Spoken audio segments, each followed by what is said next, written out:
చెల్లెములు లెక్కలో దండి అయిపోయింది. అక్క చెల్లెములకి ఎందుకు దిక్కు తెలియకుండా కనపడతారు.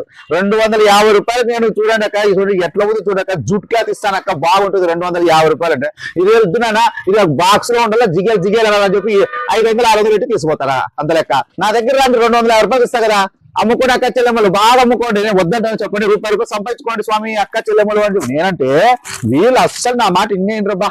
చూడండి ఎంత క్వాలిటీ, హెవీ హెవీ క్వాలిటీ ఉంటే ఏమక్క తమ్ముడు ఏమి మిమ్మల్ని మోసం చేస్తాను ఏమన్నా? మీ దగ్గర సరుకు మిగిలినా కూడా తీసుకుంటారు కదా, మీరు అమ్మేసి మిగిలి పీస్ ఎత్తేసి తీసుకొని మళ్ళీ మంచి క్వాలిటీ సరుకు ఇస్తాను కదా. యాలక మీకు కష్టాలు చూడండి, జూట్లో ఎంత క్వాలిటీ ఉందో. చూడండి జూట్ అయిపోయినా చూడండి, దీపు జ్యోతిలో హెవీ హెవీ క్వాలిటీ చూడండి అక్క. దీపు జ్యోతిలో చూడండి ఎవరు ఇస్తారక్క, 320 రూపాయల క్యాట్లాక్. దీపు జ్యోతిలో 320 రూపాయలకి వస్తుంది అక్క మీ క్యాట్లాక్. నేను చెప్తే ఏం రక్క, మీరు ఏంటో లెక్కలన్నీ కుప్ప చేసుకుంటారు, అంతా వేస్ట్ చేసుకుంటారు. నాకు నచ్చలేదు అక్క. అసలు నేను వ్యాపారం విడిచిపెట్టేస్తా, మీరు ఏమన్నా చేసుకోండి, ఎక్కడ తెచ్చుకోండి. వ్యాపారం అయితే విడిచిపెట్టి వారికి చెప్తాను.